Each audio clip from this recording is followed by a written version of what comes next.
Hey guys, the Explorer 4 here, Horrorboy465. Welcome back to some more reviews, and today I am wrapping up my reviews on the Friday the 13th franchise. I have one more feature length from the review. I also have a documentary to review, the first documentary to review after probably this video, and then the third and final video with the Friday the 13th franchise is a surprise review. I'll actually probably just save that for when I get to the actual review. But I will say that it's a surprise review. It'll be something that I wanted to tag along in this franchise review.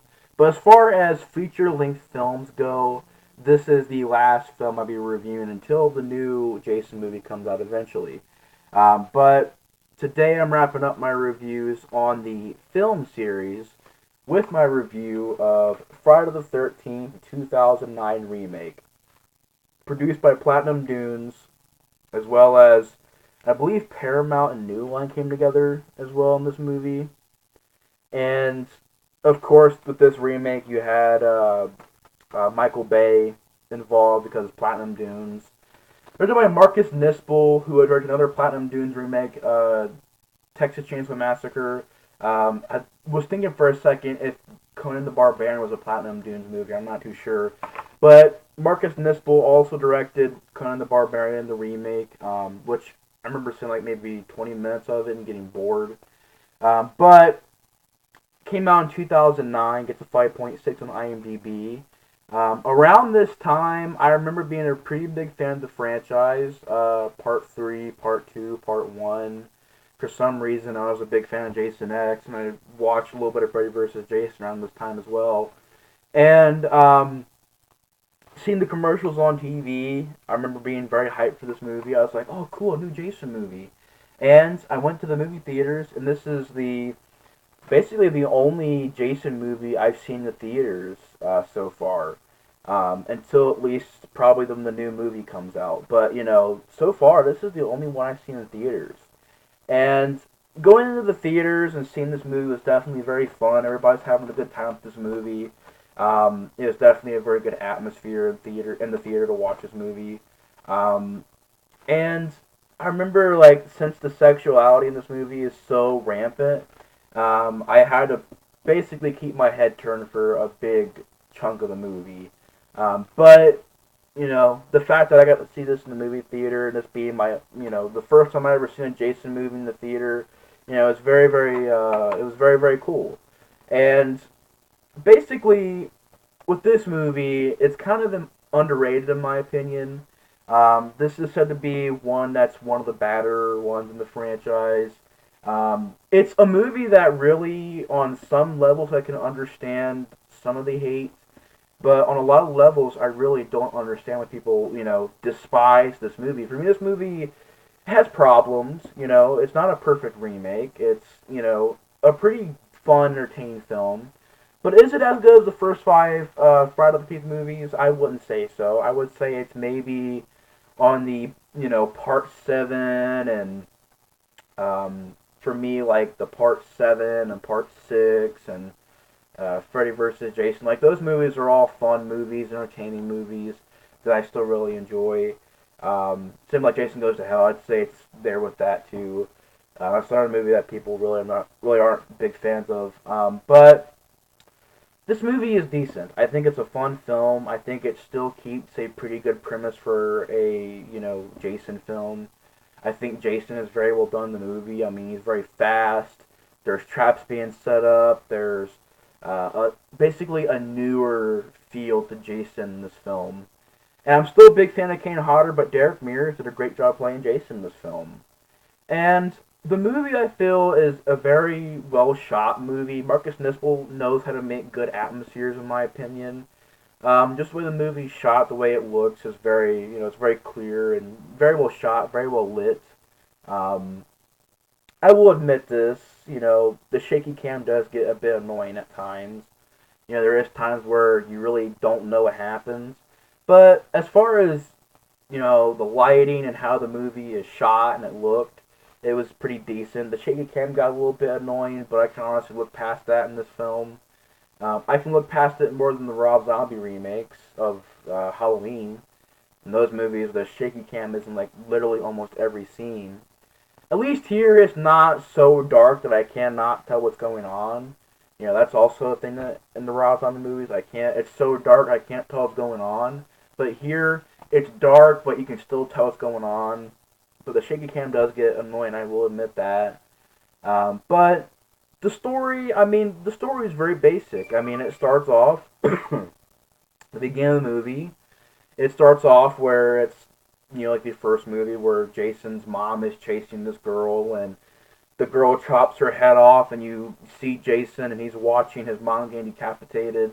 Goes over, picks up the machete, and it fast forwards to years later. There's these teens looking for a weed crop, and they're gonna go out and look for this pot, this giant, pot plant, and it's way out in the middle of Crystal Lake. And they go out there, and Sackhead Jason kills a lot of them off until the last girl, which ends up surviving.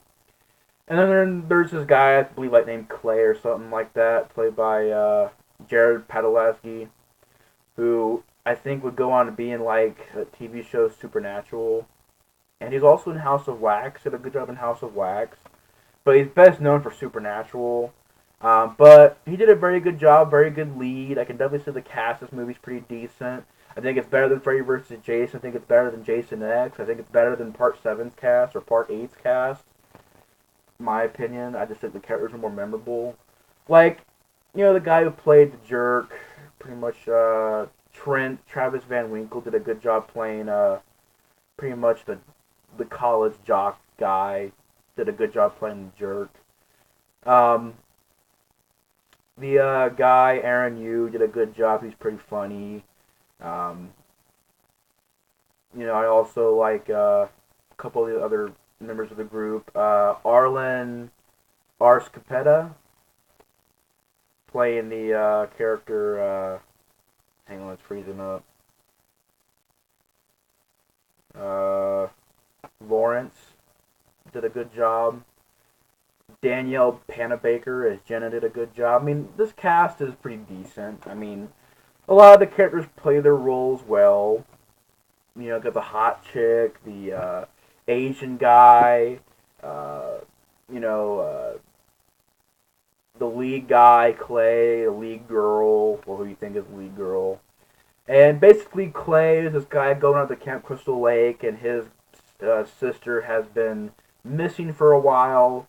He goes out there and runs into these teenagers who are going out to this house in the camp, Crystal Lake. I don't think it's at the camp, but it's like on Crystal Lake. And these kids are gonna go out there and do the basic stuff, have sex, do drugs, basically do stuff that gets them killed in these movies. And Clay goes and looks for his sister. Meanwhile, the teenagers are having fun at that house, and um, basically people start getting wiped off one by one until at least the end of the movie, where Clay and his sister are the only people remaining. They fight off Jason. They put a chain around his neck and have him go into this freaking I think like a freaking wood chipper or something like that, and it gets the back of his head and freaking chips it away. And they dump him in the lake, and then the end of the movie, of course, is where Jason just jumps out of the lake for, I'll be honest, a really just off-putting jump scare. One that just didn't really scare me. It didn't really need to be there, which is sort of there, I guess. I'll be honest, that kind of did suck. The jump scare in the movie kind of did suck. But the movie, I feel, is decent. The movie, I feel, is very fast-paced. It's very well lit, very well shot at times. I feel like the cast isn't just a bunch of no-brain cast members. I think that they're really good actors as well as characters. They played their roles well. They weren't a bunch of no-brain characters. Direction is decent.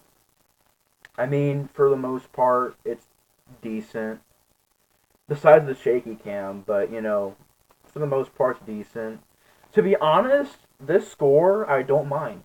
I know that the guy who does these scores for these remakes, music by Steve Jablonski. I know this guy doesn't really get a lot of credit for this film or the Texas Massacre remake. To be honest, his scores in both of these films are pretty good. Chainsaw kind of had its own sound here. I like the score. I don't see what's so bad about the score in this movie. I think it's very different sounding and very new. I like the score of this movie, but I fit the movie very well. Um, and death scenes are on point. The body count is on point. If you want nudity and having fun seeing a bunch of naked chicks, it's definitely in this film. There's a lot of it. Um, the teens aren't too annoying. There's a couple that are annoying, but they aren't too annoying. Problems: the shaky cam. Um, for me, a couple of the characters are kind of annoying, and also there are some scenes that are just mainly purely just put in there for shock value, or for maybe just pushing the limit. Oh, yeah, let's push the limits. Have them, talking about all this crazy stuff, and the scene of the mannequin. If you guys seen the movie, you guys know what I'm talking about. It's just blatantly gets put in there just to push the limit, to push the envelope and be like, oh, how far can we go with this movie, and how much is too much, and how much isn't too much. And it's kind of feels like it's so obvious they try to do that in this movie. So there's a couple of moments in the movie where I'm just like, yeah, that was just purely for shock value, honestly. The kills are very cool. I mean, there's a one scene where this guy gets a machete right in the face. Um, the Aaron Yu character, he pretty much gets like a screwdriver slowly pushed right here, and it just slowly goes in, spitting out blood, and you hear it, and it's just very painful death scene. But like a screwdriver gets put like right here, it's very, very, very slow death scene and very painful to watch. Um, the character Lawrence gets a axe on the back of him. Jason picks him up, turns him around, like lands him on the axe, and the axe goes right through his chest. The jock guy gets pretty much a machete pushed through him, put on the back of this truck, and impaled on a bunch of these spikes in the back of this truck, and the truck just drives off. The girl who thinks to be the lead character, she gets like a pickaxe or something like that through her. This one gets a freaking throat slit. The boat death scene where this guy literally, he's like, woo! And a freaking arrow just goes boom! You see it go right out the front of his head, like the back, and then through his head, and he just turns. He's like, and then falls over. It's freaking hilarious. I'm sorry, that was pretty funny. It just freaking, he's like cheering, like, ow! Boom! Right there. Goes right to the back and right through the side of his freaking head. It was freaking crazy. And the girl, she's, skinny dipping. Or I guess, she's on a jet ski or whatever, and she was naked and fell off, and the boat was on automatic because the guy's dead. Hits her. She goes under a dock. Jason literally pushed the machete right to the dock and right to her head, and he even lifts her up to get a booby shot. um, this one girl gets impaled in the wall. This one part, Jason takes this, like, spike and shoves it right through the back of this police officer's head, right through the eye, through the door. So it's a pretty crazy death scene. I'm trying to think of what else. There's a lot of really good death scenes. I mean, Jason's death scene. There's a scene where Jason just freaking pops out of the floor and grabs the guy and drags him into the floor. Freaking takes a sleeping bag, puts it over a fire, and has a girl freaking cooking in it, pretty much. Freaking crazy death scenes. I like how at the beginning of the movie, you see Sackhead Jason, which is very cool. And then later in the movie, get the awesome moment where he finds the hockey mask, puts it on, looks in the mirror, and realizes, hey, that's the look I want. And it's a very cool scene. And there's a lot of scenes where, it's stuff that I didn't really mind, that I thought was pretty cool. Like, in my opinion, I'm a big fan of, the traps. I think it adds an extra layer to Jason Voorhees. And he done it before, part 2. He did it in part 3, part 4. I mean, traps have been done before, especially like in part 2. And in part 3, and part 4. I mean, the earlier movies, there were traps. I also like the idea that there are these underground tunnels and there's like freaking bells that ring in certain areas so Jason knows where people are at. I think it does a great job of explaining how Jason gets to places fast. I'm a fan of that idea. I'm also a pretty big fan of the different approach of, hey, Jason has this girl captured who reminds him of his mom. And it's a different idea, and I like that. There's some difference in this movie. You know, Jason runs. He's very fast. He's very aggressive. Um, Derek Mears brings a lot to the character in this film. And, you know, I think it's a fun, underrated remake that definitely, I feel is a fun time. I feel it's underrated. I really enjoy it. But anyways, guys, pretty much my thoughts on Friday the 13th remake from 2009. And that's pretty much my franchise reviews or my, series of videos on the Friday the 13th franchise.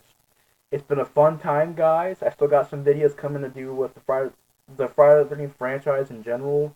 But as far as feature films go, this is the final review. It's been fun. It's one of my favorite franchises of all time. It's been a blast to review. I want to thank you guys for watching. I want to thank you guys for all the support on this franchise review. And I hope to see you guys soon to see some more Jason content. I got 2 more videos coming, guys. But anyways, thanks for watching the reviews. It's been a blast to do this franchise review. And I'll see you guys later. The Explorer 4 out. See you guys later.